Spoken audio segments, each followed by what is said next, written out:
Hello, hello, hello, and welcome to my channel. Happy Friday. Friday, Friday, Friday.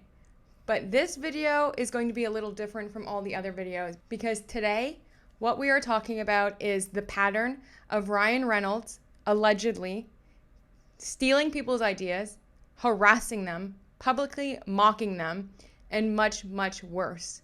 Now, trigger warning, there is some drugging and just horrible, horrendous things that I'm going to be talking about that happened, but this is a very important story that needs to be covered. So what we are doing today is taking a little bit of a side quest, and we're just going to talk about two very important people who are very involved on the sidelines waiting for the results and discovery from the It Ends With Us trial. Grab your emotional lip gloss, girlies and boys, because this is a story that's very intense. There's a lot of moving layers, but with evidence and with clear video picture, I hope that I can do it justice and bring this story forward and just highlight this pattern of absolute narcissistic abuse coming from Ryan Reynolds. If you're ready, I'm ready. Let's try to do this thing. You're in frame with Mandy Magnan.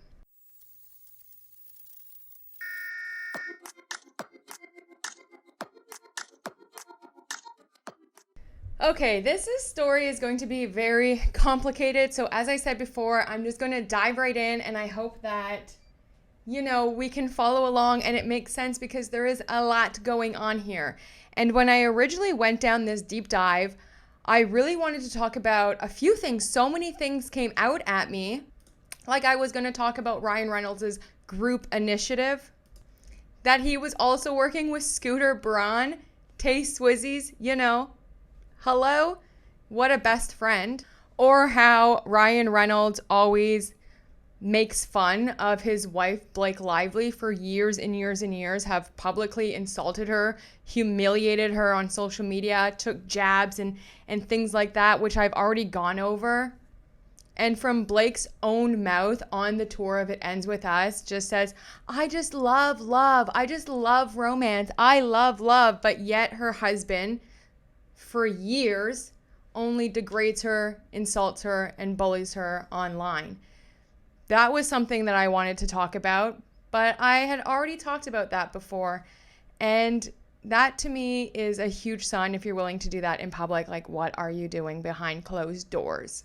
It's obviously not the love that she wanted or claims that she's all about. And then I was going to go into, Blake's claims where she's talking to another actress on the set of It Ends With Us, and how she's saying, no hugging, don't worry, they won't be hugging you anymore, and how Ryan Reynolds right here just openly hugs people on set, so it doesn't really match up. As everyone knows, like, you get really close and friendly, and you want to be super open on set and hugging. If that's what we're here for, my gosh. And then I wanted to tie in how they actively replace people on the set of It Ends With Us. And I say they because even though it was Blake, y'all know it was Ryan Reynolds too, okay?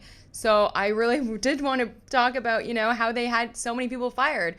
Blake had already 2 women fired from the set, ADs, assistant directors, but then also in the editing process replaced the editors and the composer. And this is the composer from DeadPool and Wolverine talking about it.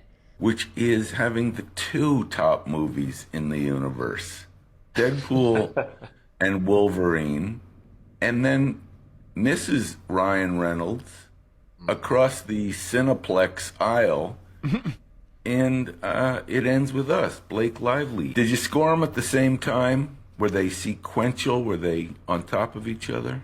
I was in London finishing up the mix and the recording.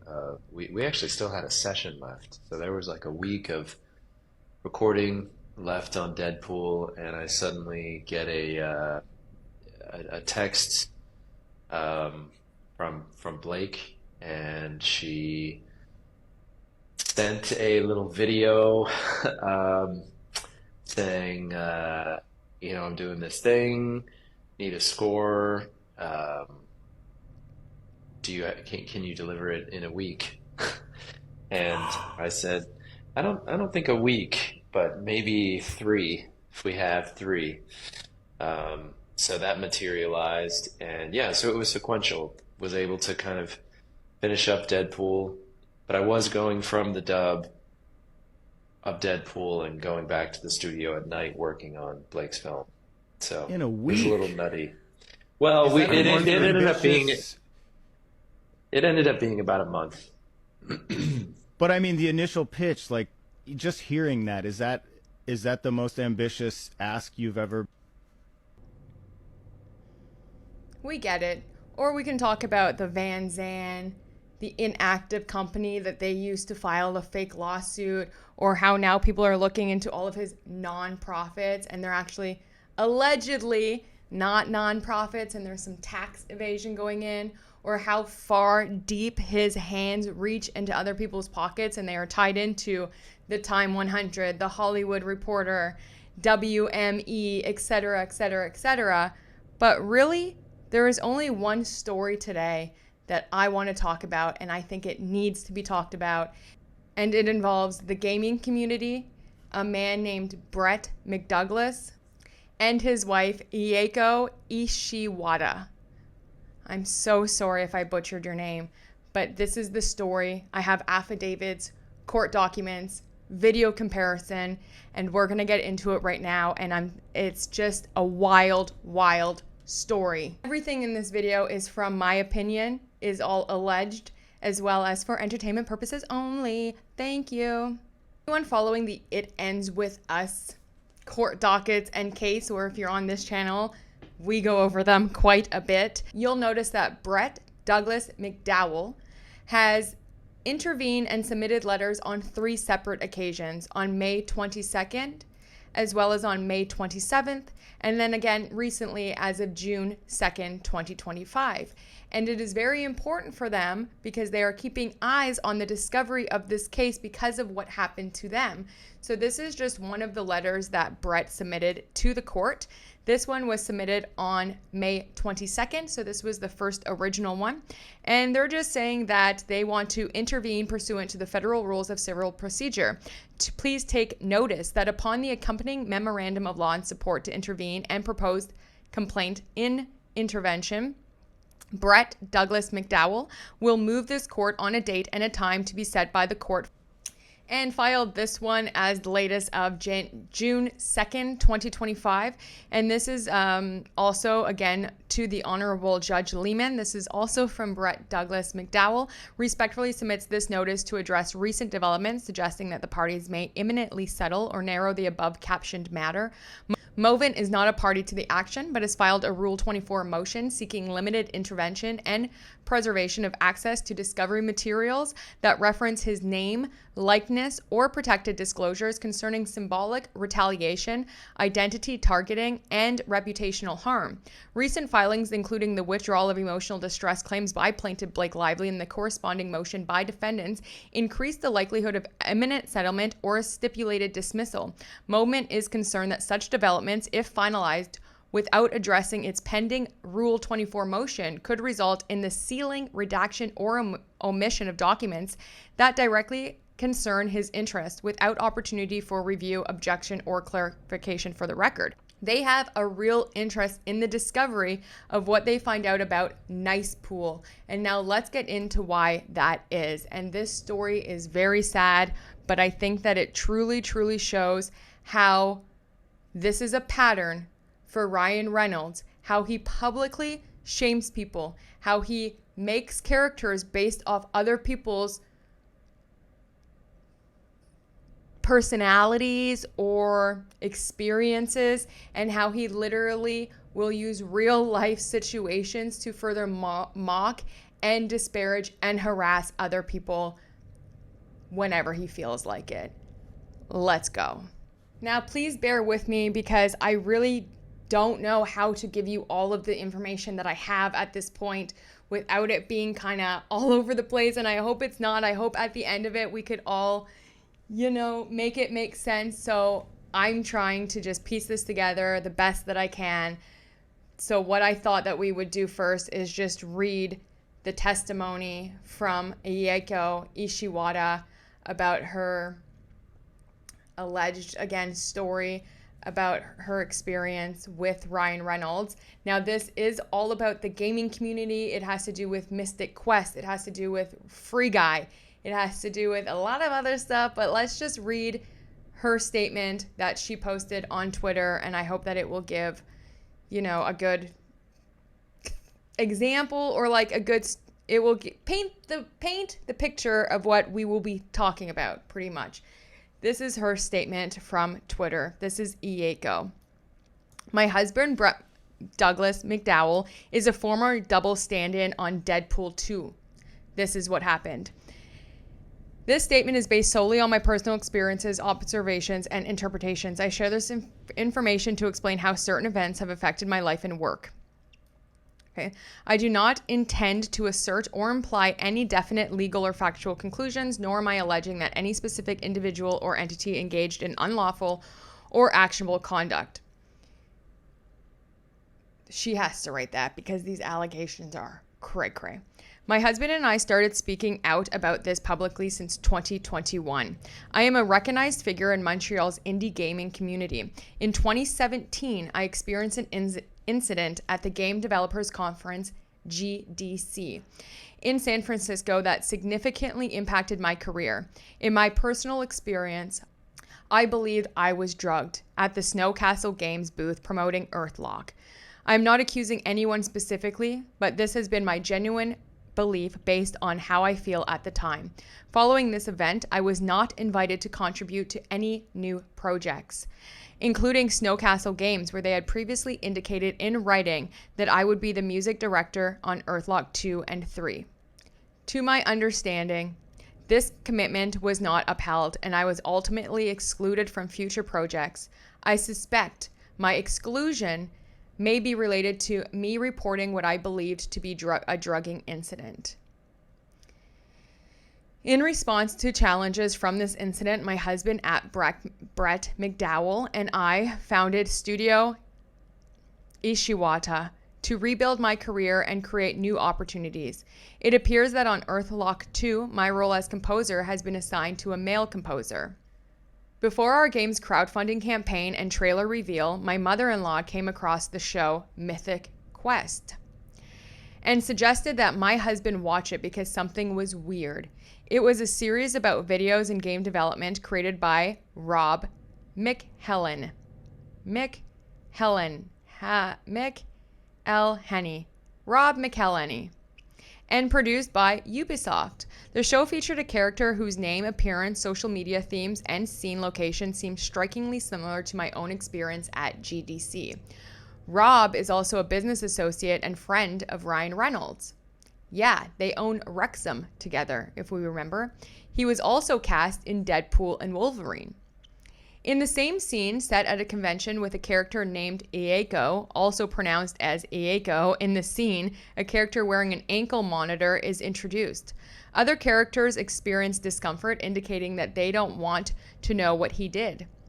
In the same scene, a character said, "We can make Ieko do whatever we want."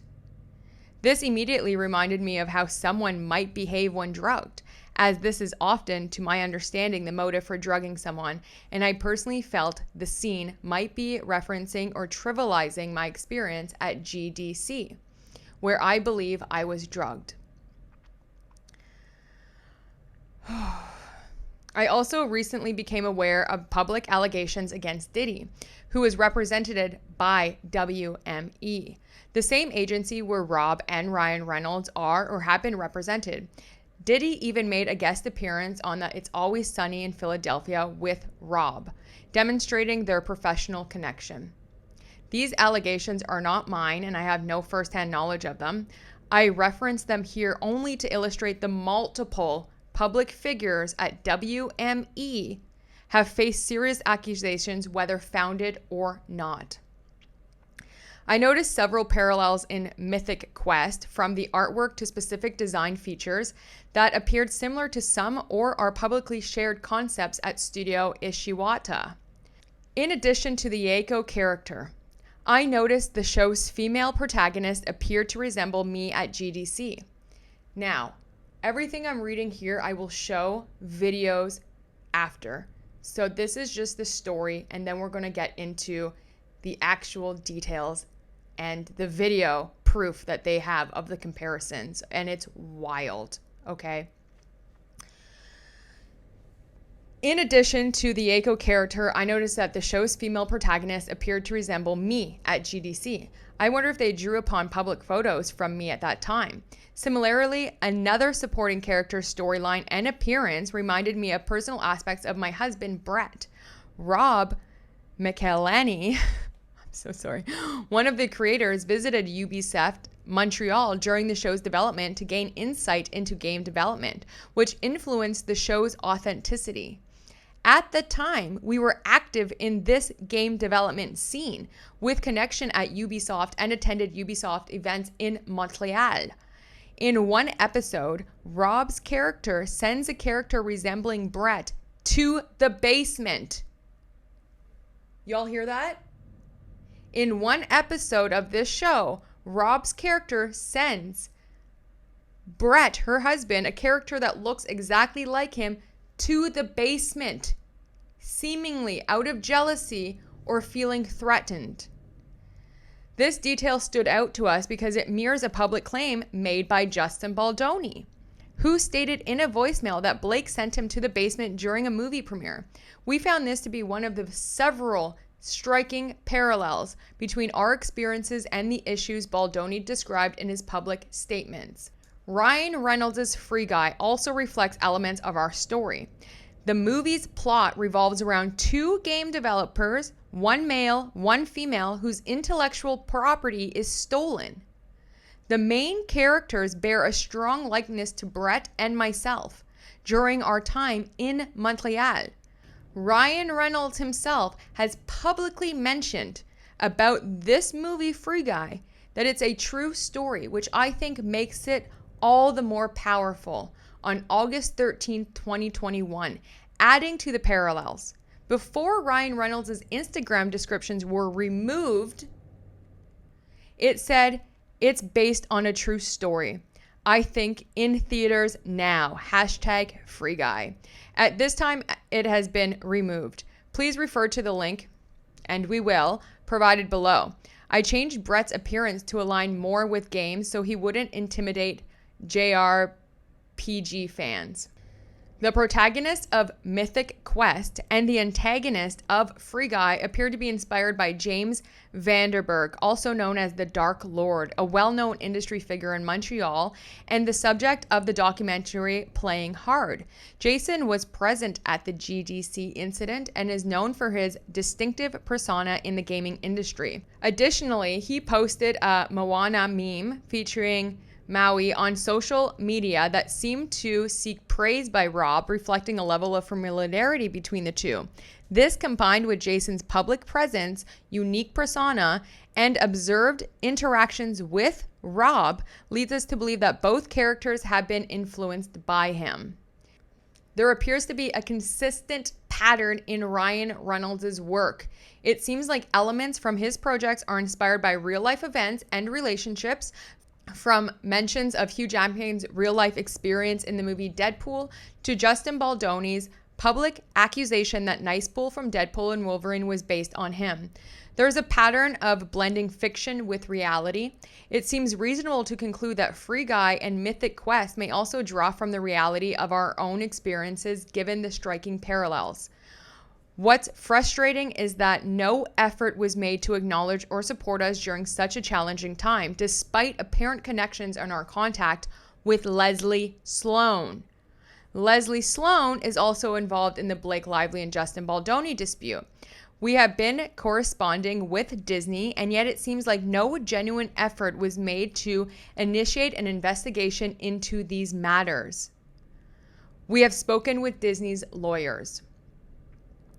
It appears to me that several organizations whose policies, in my view, should motivate them to address concerns like mine may have prioritized maintaining relationships with high-profile individuals such as Ryan Reynolds rather than fully addressing my case in this matter. This situation reminds me of Justin Baldoni's allegations in his lawsuit, in which he claims Ryan Reynolds approached Baldoni's agents at the Deadpool and Wolverine premiere and demanded that the agent drop him. In my opinion, this underscores the significant influence and power figure like Ryan Reynolds can yield within the industry. Since the release of Free Guy, Brett and I have experienced ongoing incidents that to me have felt deeply unsettling. These experiences continue to this day.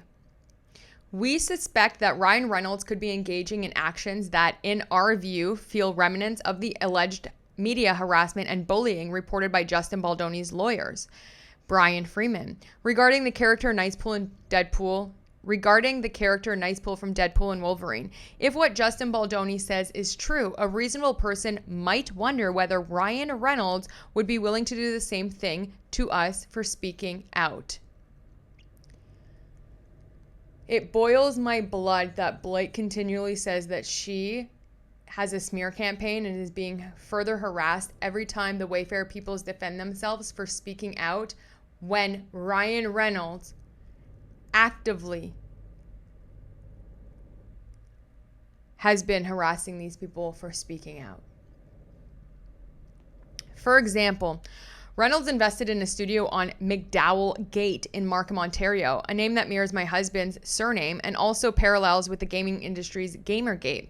Based on publicly available data, there are roughly 200,000 named streets in Canada. From my own research, only about 5 of them are named McDowell. Given how unusual that is, I find it hard to see this as merely a coincidence. And so do I. Okay. We also noticed that the new dog pool design strongly resembled Brett's service animal. This was particularly upsetting to us, and we suspect it was not a coincidence again. We're additionally concerned that this may have been an act of retaliation for speaking out, further intensifying our distress. This statement is not a formal complaint. It is an account of our experiences and beliefs. From our standpoint, the evidence is clear and strongly supports the parallels we've observed. Should it become necessary to clarify these concerns further, we are fully prepared to present our documentation in any legal or investigatory setting. For instance, we have series of dated videos and emails that, in our opinion, directly link these events to the incidents we've described. And we will get to those videos because I got them in my Dropbox, okay? And we're going to go over them. But let's just talk about a little bit of the parallels that they see between what happened to them only a few years ago and now what's happening to Justin Baldoni. And before this happened to them, we already know it happened on DeadPool, okay? It's a well-known fact that Ryan Reynolds took over DeadPool. He clawed his way in there and took over DeadPool. Then he did it again with these people, and now he's doing it to Justin Baldoni. 3, it's a pattern, and how many more are there? That's what I want to know. The parallels. 1, both myself, Brett, and Justin Baldoni are BIPOC creators. 2, according to Baldoni's court filings and statements through his lawyer, both Mythic Quest and It Ends With Us were intended to be marketed for activism, women's rights in games, domestic violence awareness. While we cannot confirm anyone's motives, we observed actions that aligned with patterns described in similar situations, such as those raised by Baldoni in his public statements. 3, both Mythic Quest and It Ends With Us showrunners contradicts this activism through their alleged abuse towards myself and towards Baldoni. 4, I noticed several parallels in Mythic Quest, from the artwork to the specific design features that appeared similar to some of our publicly shared concepts at Studio Ishiwata and in Justin Baldoni's legal filings. He claimed not only had Lively stolen the film, but she also robbed Baldoni and his team of any genuine opportunity to celebrate their hard work. 5, both producers mentioned from Mythic Quest and It Ends With Us have strong ties with Ryan Reynolds and is a part of Deadpool and Wolverine's cast.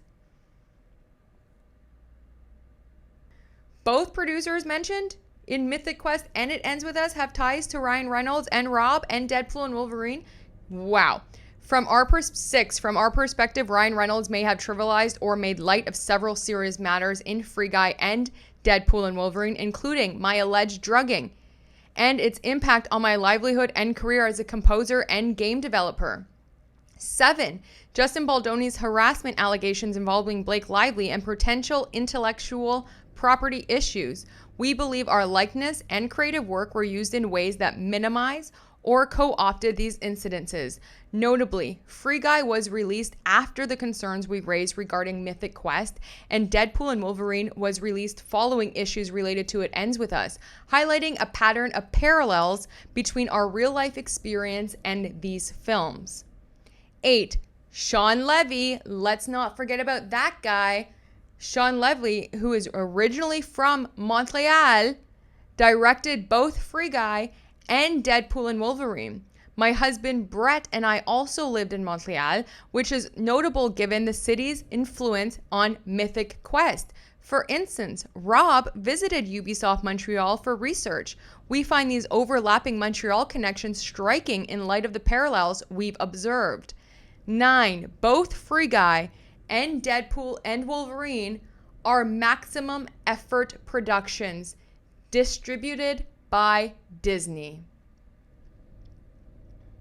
Sadly, their game, Valiant Mirror, came to a full stop after the discovery of Mythic Quest in 2021, and we have been holding back on releasing the trailer, which was planned to be dropped in 2021. These experiences have deeply impacted our ability to move forward with the project. However, we hope to be back in development in our game once this situation is resolved. This statement is backed by an extensive documentation and evidence, which is included in several human rights cases and official complaints. And what's so bizarre, and I don't know if this is true, not true, what's going on here, this could just be like weird, small world kind of thing, but highly doubtful, because they were supposed to meet with Justin Baldoni. Okay, read this. Well, here's the kicker. Baldoni shared the same agent, Danny Greenberg, as Ashley Birch, who worked on Mythic Quest with Rob.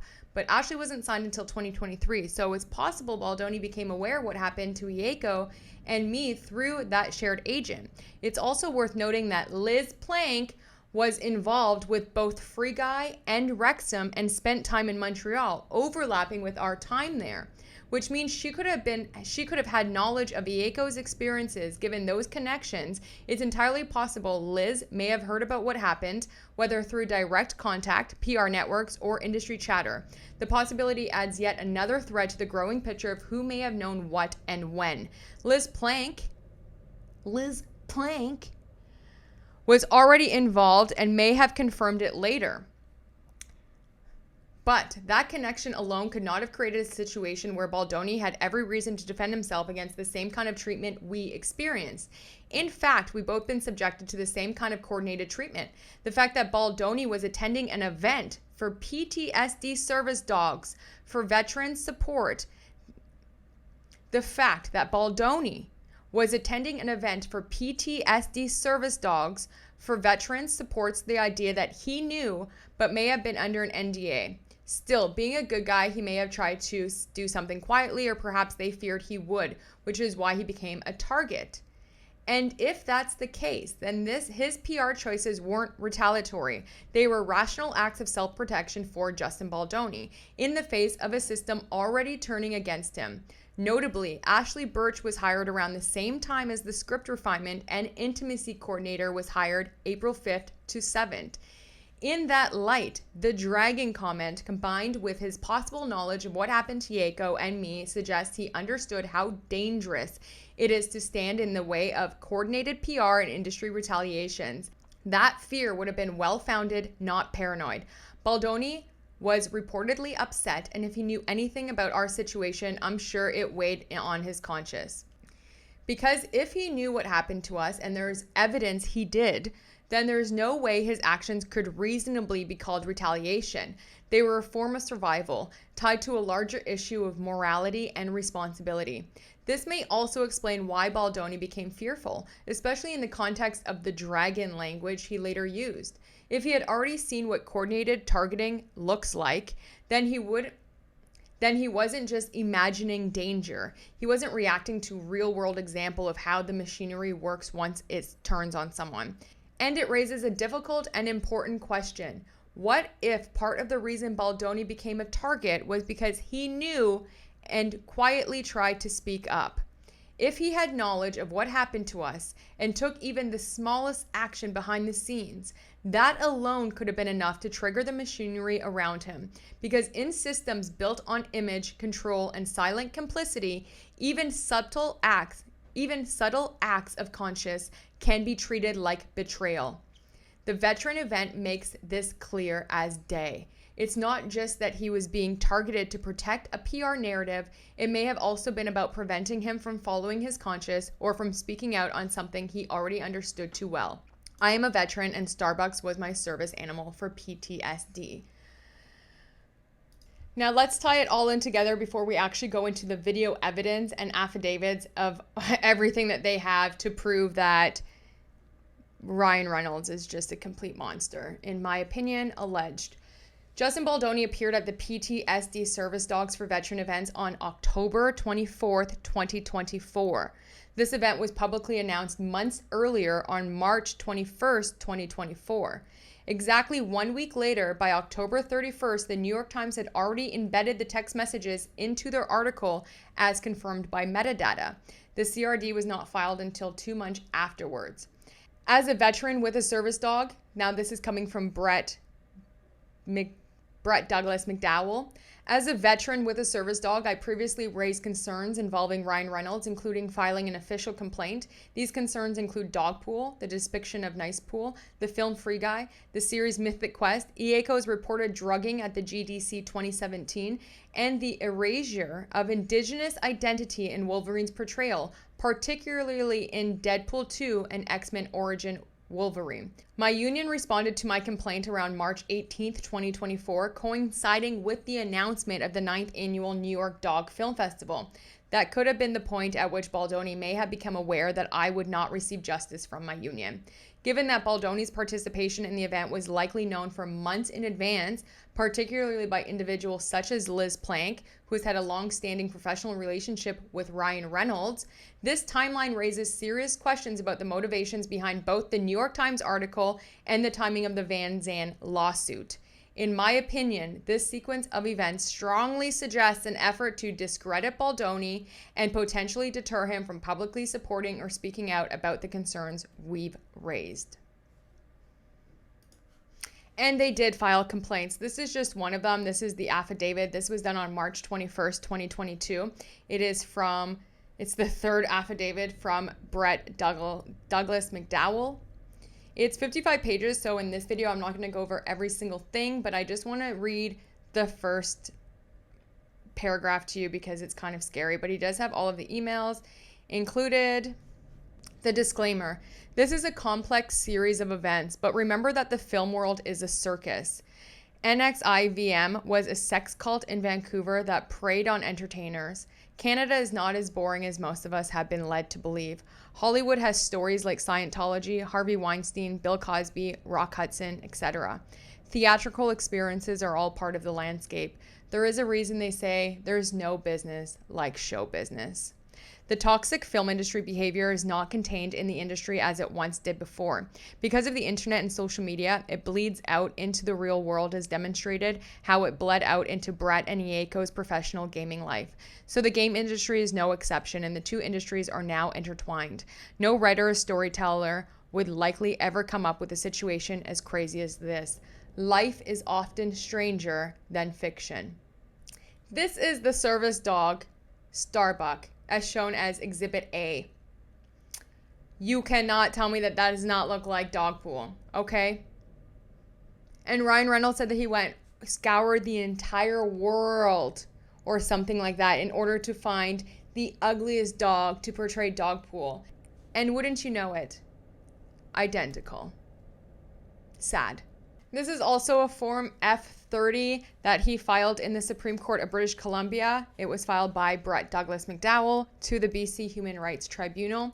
Again, I can go into this, but I just want to show you that they have taken every step that they can in order to get this story out there and fight it in the proper ways in the court. And this affidavit just shows that, and there's many, many court filings and documents. They have gone all the way with this, and yet still their story is barely told. Now I'm going to just play some video clips with comparisons to show you just how similar. There is no question in mind the comparison and the similarities that have been done and that have been stolen and taken and mocking and further harassing of these people by the people at the Ryan Reynolds camp, regardless of if it's Rob, it's Ryan, it's Maximum Effort, it's whoever, it's Disney, it's whatever. The evidence that they have is so strong. There is no question in my mind that they are involved and that they've done this. Now they've done it. Deadpool. Ryan Reynolds took that over, right? Now it happened with these people. Now it's happening with Justin Baldoni. How many more?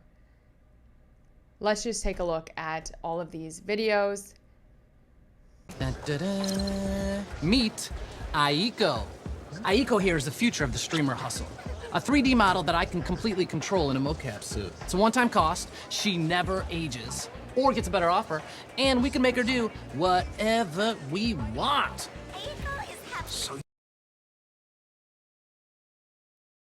Aiko. Aiko. Are you kidding? I do have a name, you know. There we go.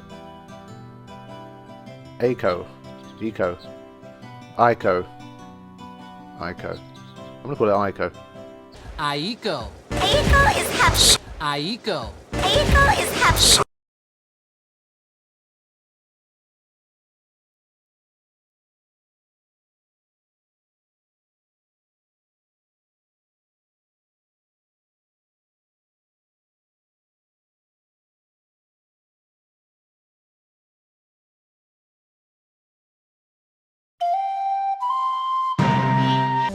Meet Aiko.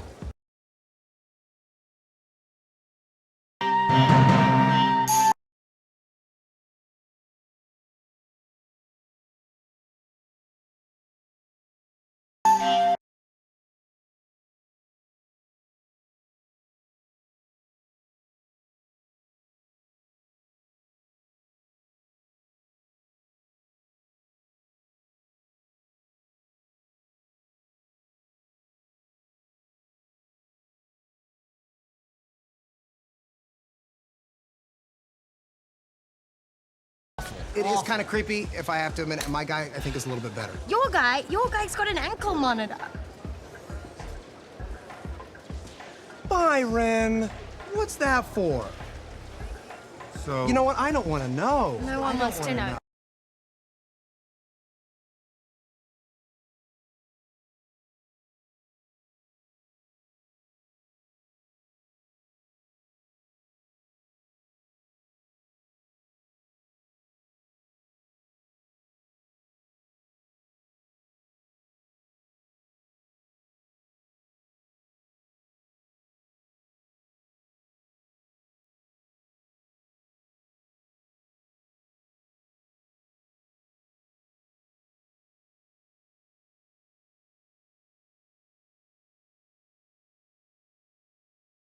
Wow. So what you saw there helped formulate this. Yes. Well, one of the first people I met was a gentleman, middle-aged gentleman, and he had a big beard, and he was walking with a cane, even though he clearly didn't need a cane. I think it was just sort of an accoutrement.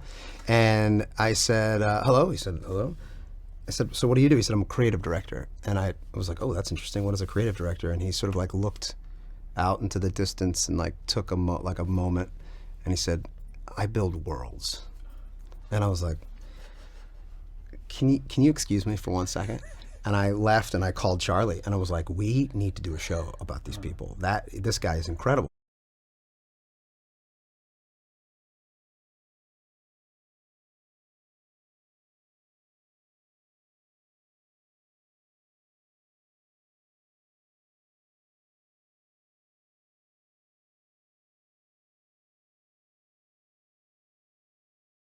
Byron, what's that for?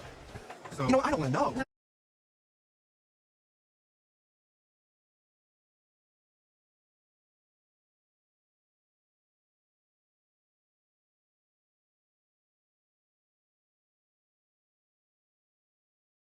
or gets better offer, and we can make her do whatever we want. Dana. Dana is the new streamer. No, she's too good looking. No one's gonna believe that she's a real gamer.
No, an RPG hit our armored personnel carrier outside Basra. Yeah, punched a fist-sized chunk of shrapnel into my spine.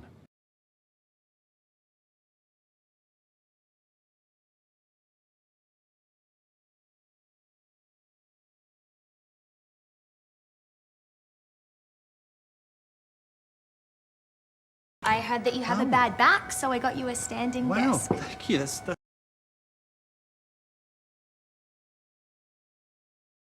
Ian was unable to emasculate the giant programmer guy, so...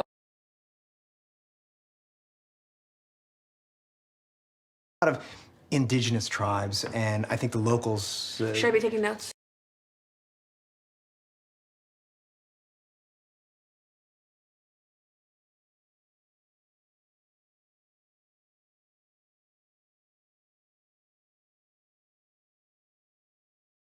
Eso sería 100 años de soledad en su lengua materna. Huh? 100 years of solitude.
And now I leave you to make up your own mind. What do you think? I would love to be able to talk to this couple and just speak with them, send them love, tell them that their story is out there, that they matter, that this is not okay. It is not okay what Ryan Reynolds and Blake Lively have been able to get away with and continue to get away with. You know, whenever they make big donations or they do this stuff or they do whatever, it's always in turn from backlash that they've got by being monsters, honestly, in my opinion. So I'll leave you with this video and you can make up your own mind on if you think this is a pattern of takeover, power, money hungry, narcissistic Hollywood behavior. But that's it for me today. I hope you have the best day. I hope you're wearing the nicest lip gloss, and I hope you enjoy your weekend. I know I will. Happy Friday. Let's all be a little bit kind to others as well as to ourselves. And I hope this weekend you're able to take some time out and some moments out to really appreciate and love yourself a little bit more, because you matter, your experiences matter, your story matters, and I love ya. Okay, so thank you so much for being here. Drop your comments, let me know what you think, and if there is anything that I kind of brushed over or touched upon that you would like me to go further into, because this is so deep. This deep dive on Ryan Reynolds it goes like it's so deep, it's mind-blowing to wrap your head around. So anyway, let me know what you want. If you're interested in anything else, I will definitely do it, and I'll share more of all of the findings that I've had. But this story is so important, and I can't believe they are still going through it. Do you know? Enough is enough, Ryan Reynolds and Blake Lively. Your time is coming when you no longer will be able to continually steal, harass, and bully other people in real life or in your movies. Thank you so much, and I hope y'all are having the best day. Enjoy your weekend. Love ya. Bye.